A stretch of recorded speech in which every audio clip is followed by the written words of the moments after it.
No Man's Sky is better than Starfield. While both titles promise epic adventures among the stars, there are several aspects in which Starfield falls short when compared to the potentials of No Man's Sky. Let's go into it. Manual landing versus lack of manual landing in Starfield. Number 1. One of the key differences between these games is the ability to manually land your spacecraft. In No Man's Sky, players have the options to manually land on planets, providing a more immersive experience. However, Starfield has chosen to automate the landing process, which might disappoint players who prefer a hands-on approach to piloting their ships. 2. Loading screens. No Man's Sky is celebrated for its seamless transition between planets and star systems, minimizing loading screens, transitioning between different locations. This could potentially disrupt the immersive experience and flow of the game. 3. Economy. No Man's Sky boasts a complex and dynamic economy system, allowing players to engage in trade and commerce across various star systems. While the iconic aspects of Starfield are not yet full known, it's kinda the same as Fallout. I've not been really go into that stuff either because I've barely been able to play it. No Man's Sky has a head start in this department. Duh! You know how many hours I got in playing No Man's Sky? I've been so immersed in that game. I have plenty of hours in that game. I'm actually engaged in it. 4. Graphics and performance. It's worth noting that No Man's Sky's graphics, while vibrant and diverse, have faced criticism for not being as visually stunning as some other games. On the other hand, Starfield promises cutting-edge graphics, but this might come at the cost of performance. No Man's Sky tends to perform better on a wider range of hardware, making it more accessible to players. The thing is that it's not even that. It's not even cutting-edge graphics, because we've seen better graphics. They're surely better. We're dealing here with Fallout 4 graphics. The thing is that we know that the engine is like 20 years old. So the performance issues is probably because of that. It's not even because of the fact that graphics itself would ruin my laptop or so, or your computer, whatever you use. It's stupid. It's literally just their hardware in essence, or software even. If they don't update or even replace, let's just start with a whole new engine. Hello, can we just move on? I get it, you're in love with your engine, you've been going well with that engine, but is it not time to see if there is a better engine? Come on now. And also, if you would make the same game as No Man's Sky, you would have actually a No Man's Sky with better graphics.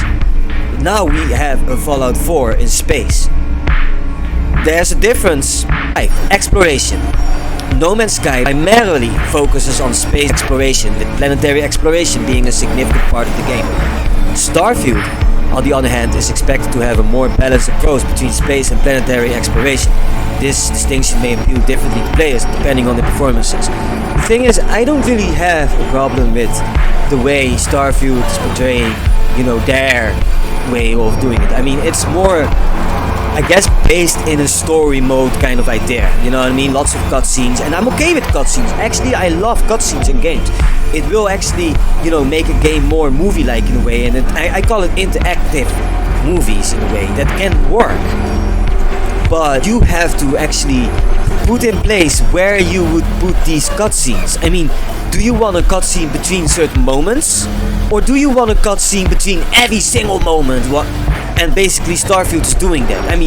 You got a cutscene when loading in a planet from place to planet, and then you have loading screens from one end to the door to the other end of the door. That's a lot of loading screens, and I don't care how long those loading screens cost. The thing is that loading screens are annoying in a space exploration game. I already told you that in the other review. This is just, part 2. But the thing is that the only loading screen that you can find in No Man's Sky is the one when you traverse from system to system, and that just works better to me. 6. Number of planets. This is really just day and night. No Man's Sky boasts an almost infinite number of procedurally generated planets to explore, making it a frontrunner in terms of sheer quantity. Starfield, while promising handcrafted worlds, might have more limited planetary count.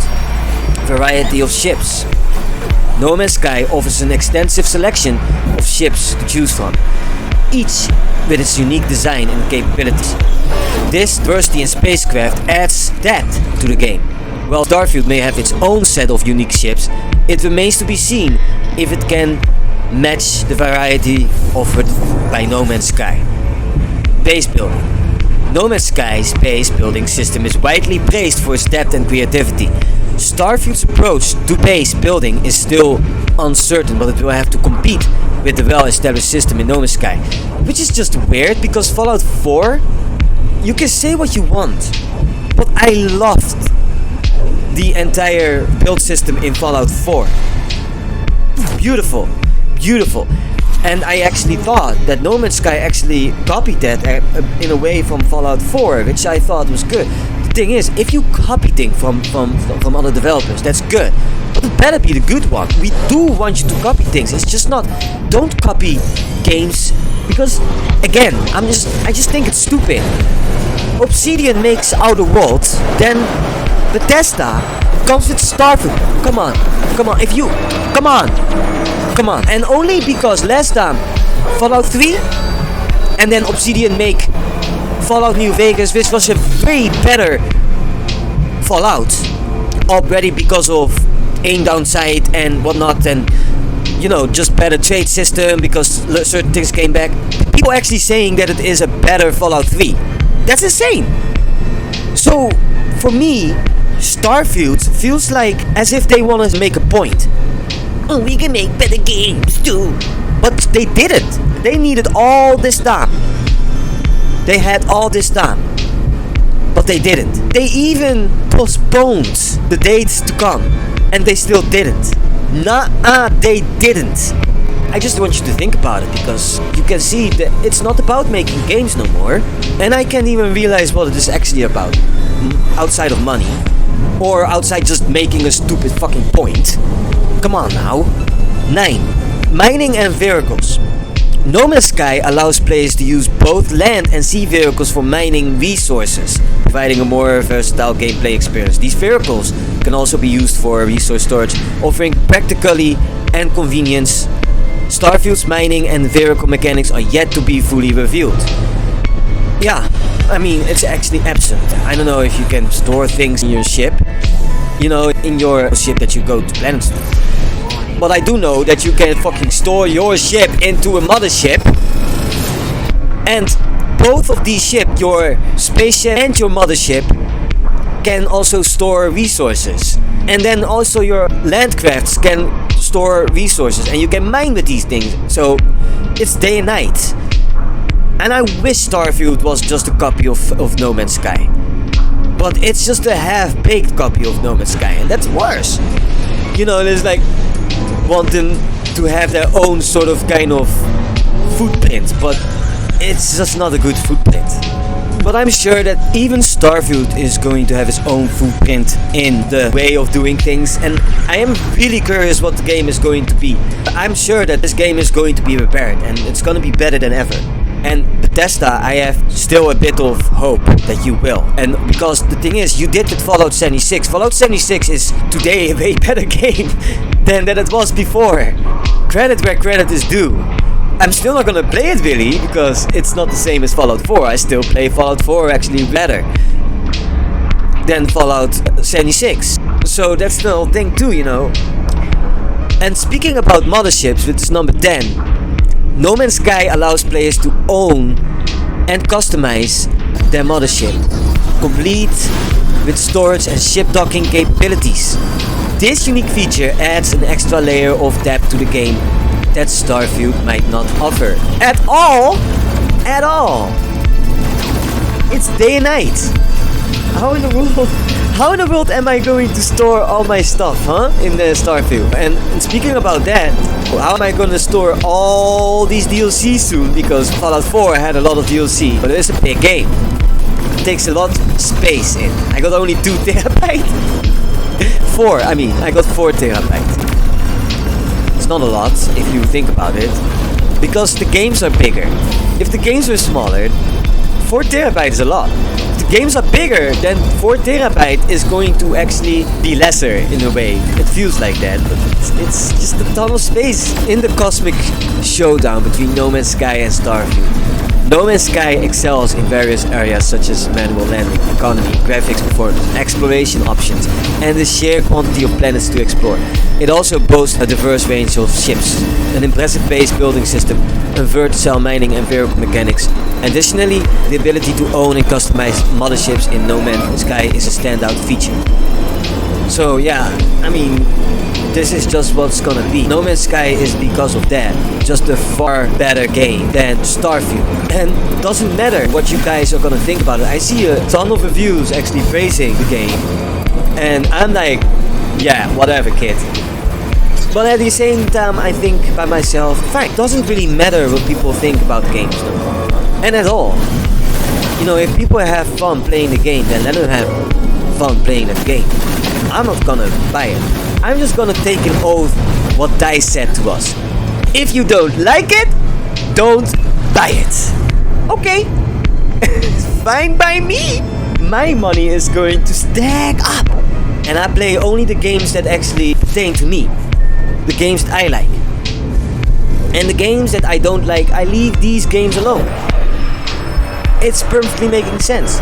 And this is how we go along with all these shenanigans what they have been doing. There's still a whole bunch of things maybe that I can say about it. Maybe there is. Maybe the very fact that No Man's Sky, despite that graphics are not that good, the worlds are still kind of different. And you have a day and night system, which is clearly also visible from off space, and also if your planet itself. And that's got animals walking around as well, which maybe sometimes they're the same, but the thing is that it doesn't really matter. That's what I want you to know. It doesn't really matter.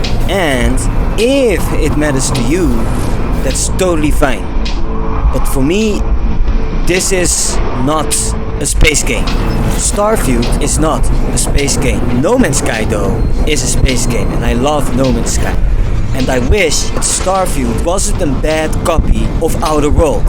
That was the case, then we're talking, you know, but they're just full of shit every single time, so whatever. But I just wish that Starfield was more like a copy of No Man's Sky. Then we're even more talking. But No Man's Sky has for now no competition. And this is why Starfield is a worse game than No Man's Sky, and No Man's Sky a better game than Starfield, and even Outer World alike. For you guys who like my video as a cinematic, continue watching because the cinematic is going to continue.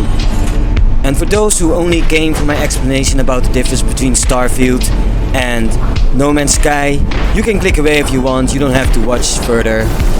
At least thanks for listening and watching, and I see you guys later.